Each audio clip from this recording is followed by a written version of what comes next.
Bismillahirrahmanirrahim. Assalamu alaikum, my dear students. I welcome you all in my class. So, my dear student, today we are going to start a lesson September the First Day at School by Howard Nemro.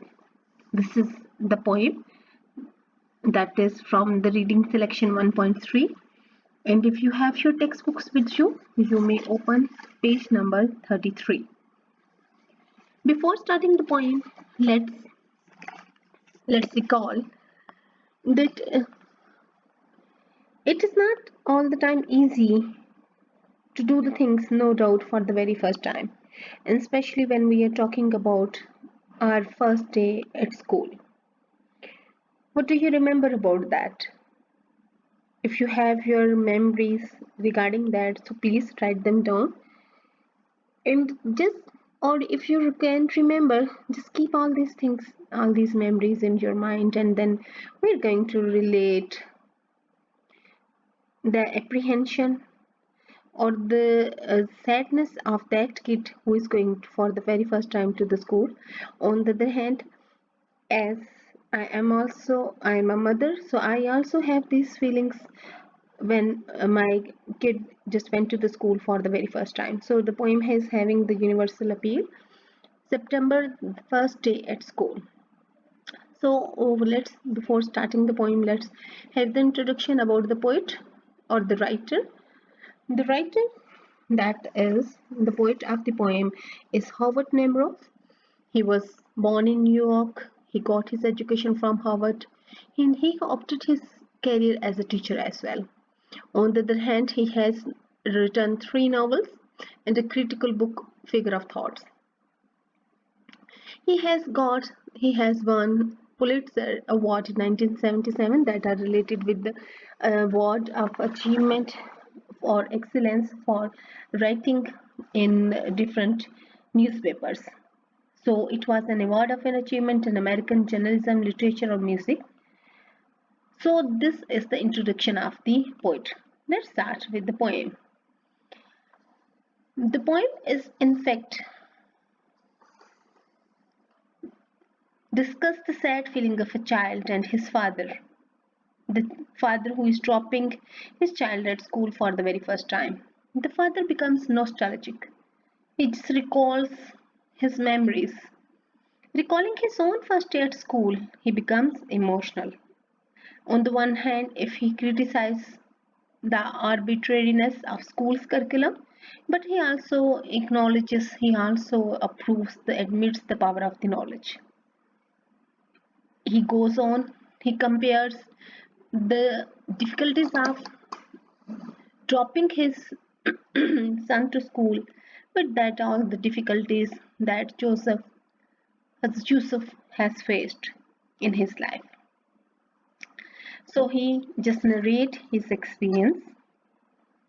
The poem is divided into the 2 portions. So let's start with the poem. My child and I hold hands on the way to school. So my child who is narrating, the poet is narrating, and I hold hands on the way to school. And when I leave him at the first grade door, when I was leaving him for the first grade class, he cries a little, but he's brave. He does let go. He just shows some confusion. He was crying, but then he was brave. My selfish tears remind me how.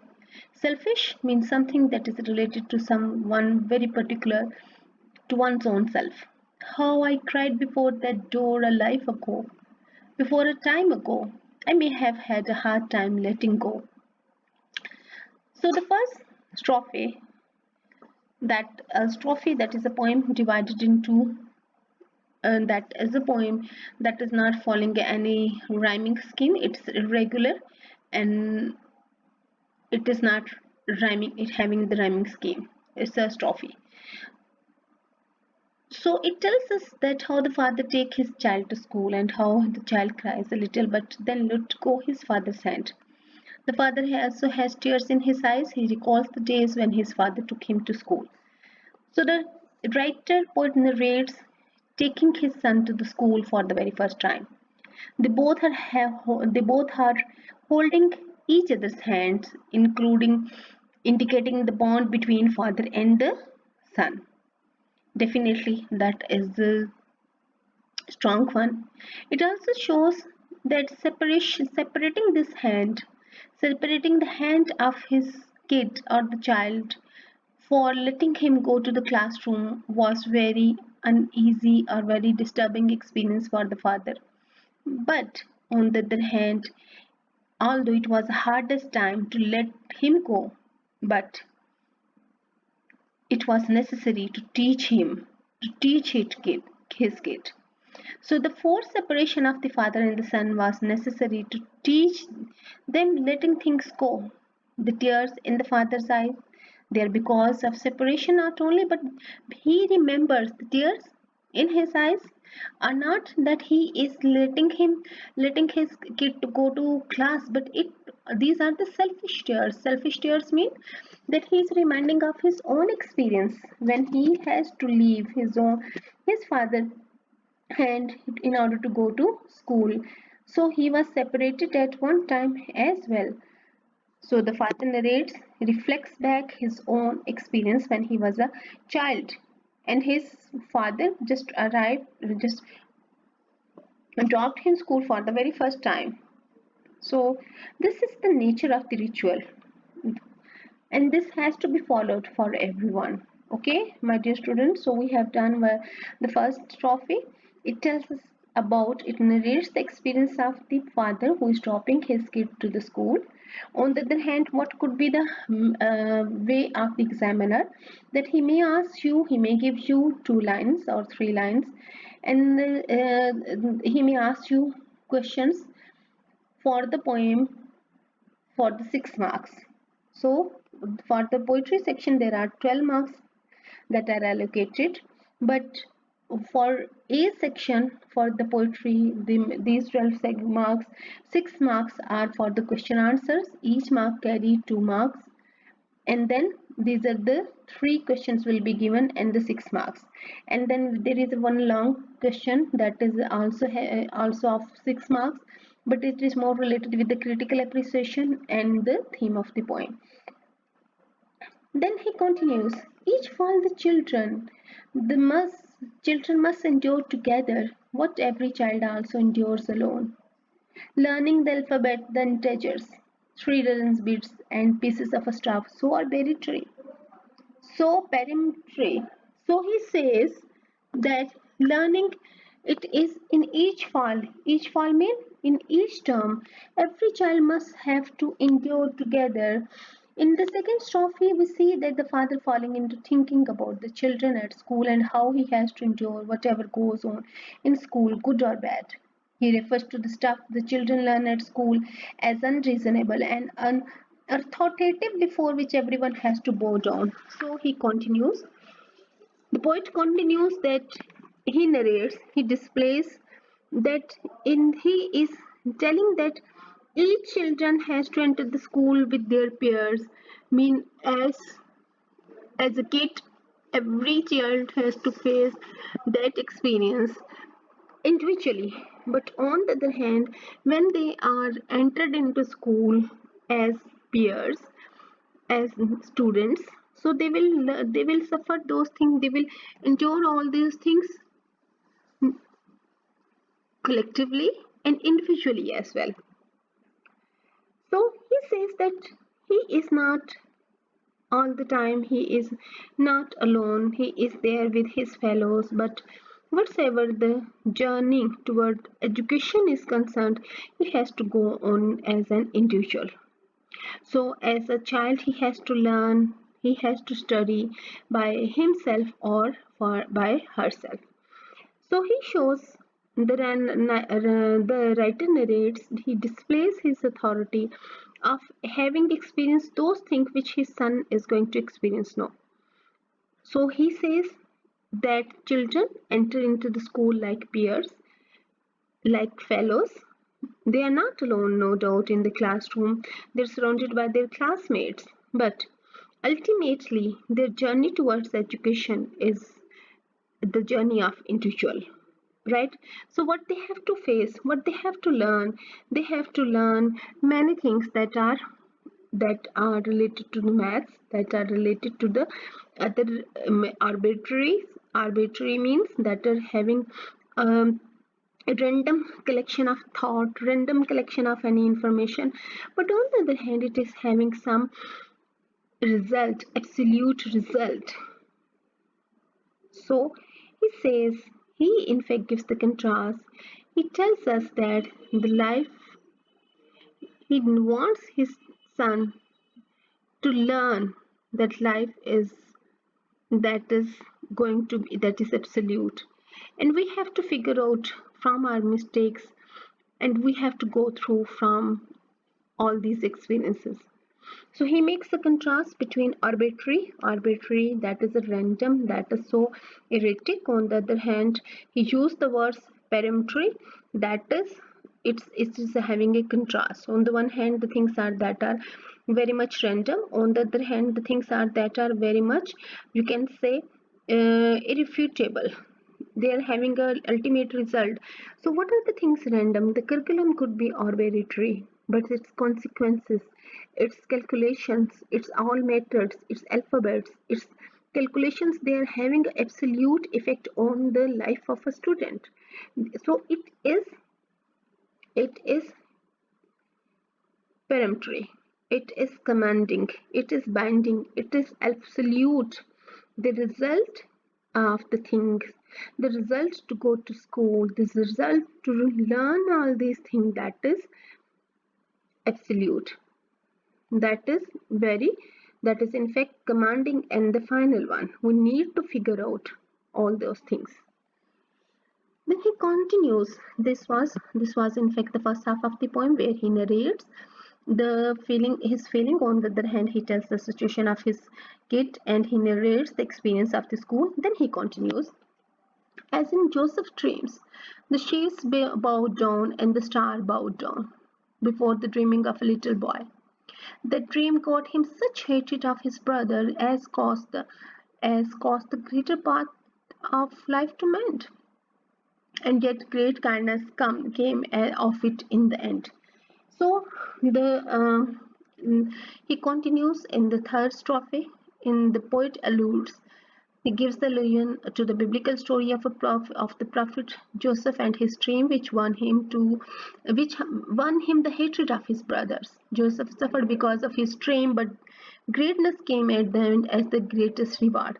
So what does he says? Here the poet mentioned the story of Joseph from the Old Testament in the third stanza. He mentioned the story only as a lesson to teach or to guide his student. This is in fact an allusion, allusion, a biblical reference. Allusion is in fact a reference to an historical or religious events. So what is that? He wants to teach him by the story of Joseph, by the story of Hazrat Yusuf, that his son, he should have a positive outlook towards things. So what was the story? As he tells us that he in the dream, Joseph, what did he saw?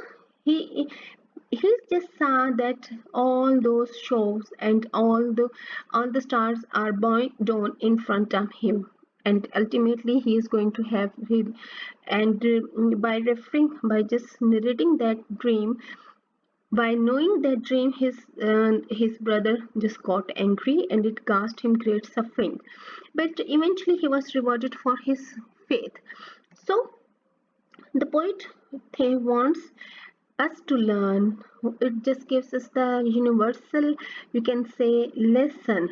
What is that? But what is the reason to refer to that religious story? Please, it is very important. This strophe is very important. Please listen it carefully. In fact, the poet mentions the story only as a lesson to teach or to guide his son. He also wanted us to learn, to get the idea, to get the moral, and especially to his son to have a positive outlook towards things. The essence of the story of Joseph completely blends with overall theme of the poem.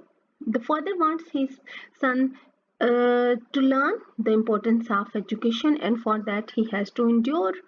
On the other hand, it is a religious story, and in that religious story, what was told that Joseph just saw the dream, and God just gave him the just gave him the signal that he is going to be the leader. So it because of that thing, he just had the anger of his brother. So, but ultimately, what was the result? He was rewarded for his faith. Joseph was rewarded for his faith. So, in the same way, our life is replete with worries and difficulties. So, we must be concerned. We must know. We must be concerned that in order to get the wishes, we have to learn a lesson of temporal separation, patience, and forbearance. And in order to get that belief, we have to, in order to achieve greatness in life, we have to suffer with all these things.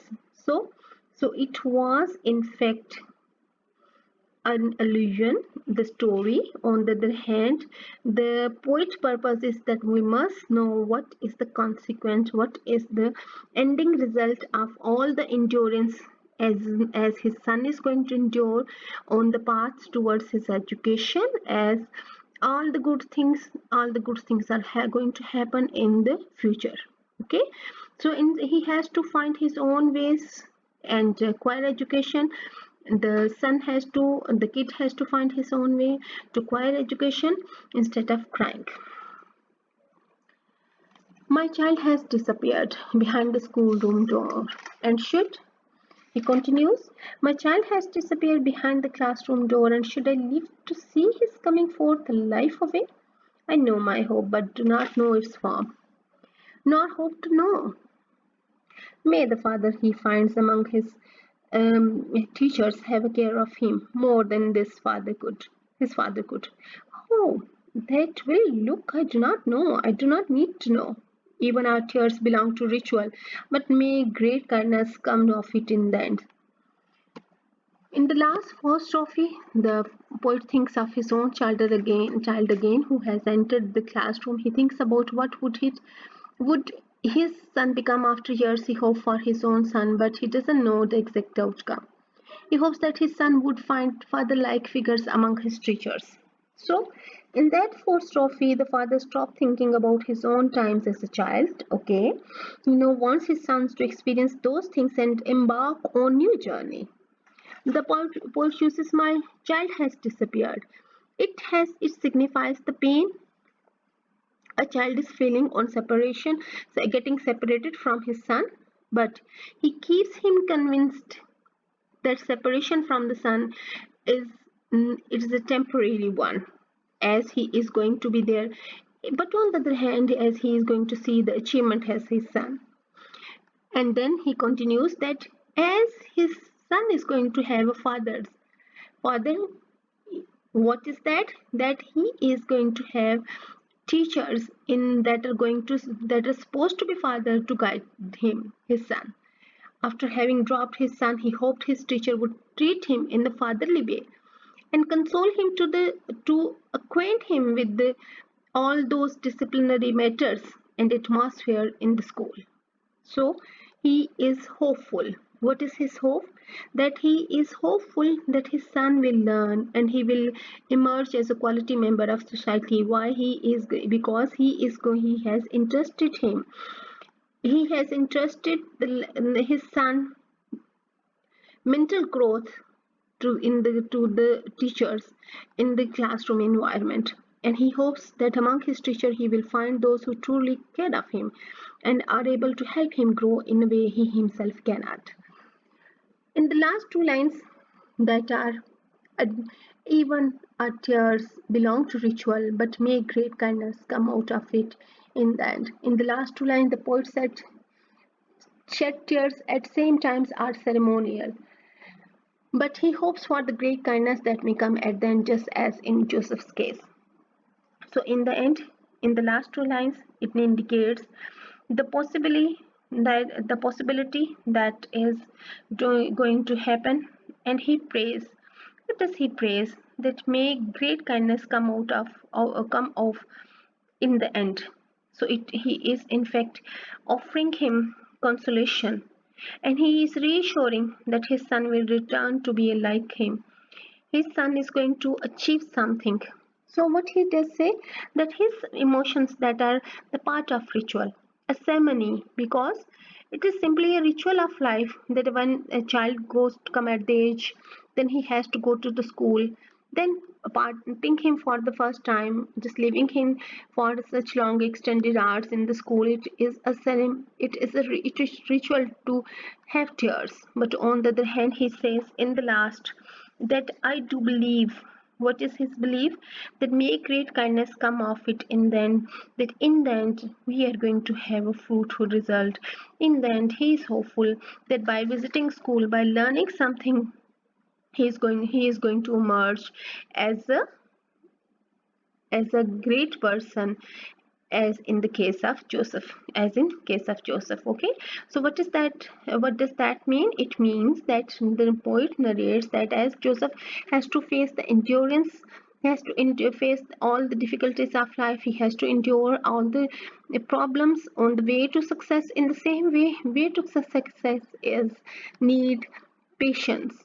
So his son is going to ultimately be as successful, and he is going to have, see the fruit of that success. So this was all for this poem. So the poem, it describes the complex feeling of a father who is taking his son to school. It also reminds us of our own time, that when we visited the school very first time. On the other hand, the writer has used an allusion, a reference in the poem to enrich the meaning of the poem. Okay, so what are these? You have to relate that thing. Okay, so that was all for the today. This was all for today for this poem. We'll be continuing with this exercise tomorrow. Thank you so much. Take care.